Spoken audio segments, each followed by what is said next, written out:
Hi, Janica here, and for today's video, mag-unboxing tayo. Kasi na-miss ko talaga mag-unboxing. Actually, ang dami ko in-unbox, pero hindi ko siya nagawa ng video.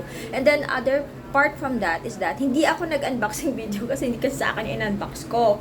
So, parang, pero sa totoo lang talaga, real talk ha, pag nag-unbox ako, kahit na pambenta yan, or pinabili lang sa akin yan, kasi I have friends, nagpapabili sa akin ng mga products nandito sa Pilipinas, and then pinapasend ko din sa kanila.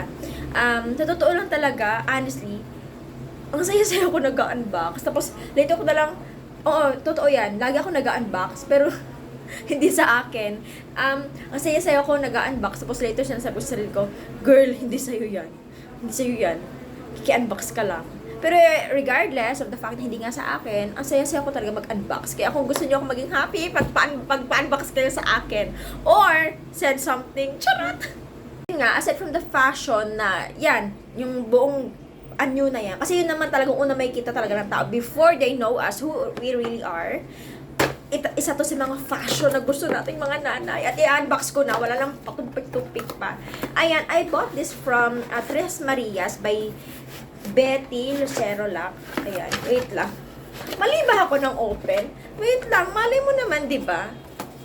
Dito tayo sa baba. Ay, hindi din siya sa baba. Sorry. Ayan. So, ilabas na natin ang ating kitchen set. This is bamboo. Ayan. This will be, hopefully, available on my TikTok shop. Ayan. Inaayos ko na siya kanina lang. Need lang ng approval and then upload of mga kineso. So, this is a set of kitchen utensils, ganyan, na made out of bamboo. So, meron tayo dito, hindi ko alam anong pangalan. We have one. Tapos ito, pwede po ito pang saute. Spatula. Spatula din yata to, pero I don't know bakit may butas siya or I don't know. Tapos ito, tinatawag natin ito usually shanse. Or hindi ko alam ano siya sa English. Kaya kung kayo ay mas brainy than me, comment nyo na. Tapos, we also have pangkanin yata to. Maliban sa mukha siyang pangkamot, pangkanin yata to. And then, meron din tayong sandok talaga for the gulay. Kung gusto mong mag-taste ganyan.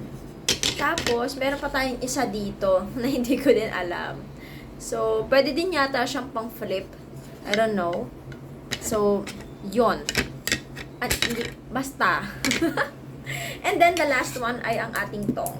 So, meron na din akong tong dito na made out of bamboo din. Available lang siya sa mga stores.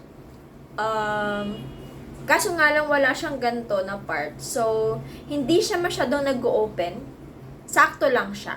So, itong maganda naman dito kasi meron talaga siyang at least an inch pala. Ano ba? Hindi mo alam. Charis. Meron siyang isang inch dito na pagitan. So, meaning, parang, may ano talaga siya. Yan. Tapos, of course, meron siyang kit na lagayan. Downside ng mga ganitong products, may mga downside din siya. Pero ang downside niya naman, guys, it's more on kung paano mo siya i-handle or paano mo siya aalagaan. And number one din kasi, bago tayo dumating doon, dapat dumaan talaga siya sa mga treatment purposes. Yan.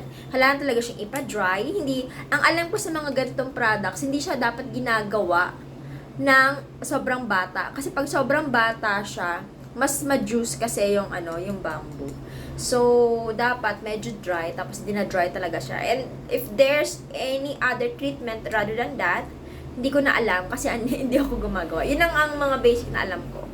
So, sa bahay naman, huwag mo lang siyang ilagay sa mga damp na place. Kailangan mo talaga siyang ipa-dry, saka mo siya ilagay sa mga counters mo. Ganon. Huwag mo siyang i-store din na basa kasi magmo-mold siya. Pero, kahit naman mag-mold siya, carry lang, hugasan mo na lang.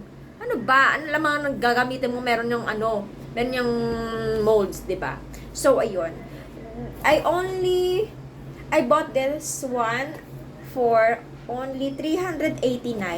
Ayan, meron ka ng 1, 2, 3, 4, 5, 6, 7. 7 pieces of kitchen utensil na made out of bamboo. So, kung gusto niyo ng ganito, guys, please visit Tres Marias. Ayan. Harap lang po siya ng Biorad. General Luna Street, corner Andres Castro. Ayan. Barangay 16. Kapitbahay ni dating Nail Lunch. Na ngayon ay hindi ko alam kung ano na siya ngayon. So, yun. So, kung gusto nyo ng ganito, punta na kayo sa Tres Marias. Sa next kong video, papakita ko sa inyo ang collection ko naman ng mga bowls and plates na kahoy at saka made out of baon ng nyog. Ganda. See you. Yan, babay na muna. Okay, Ida and me.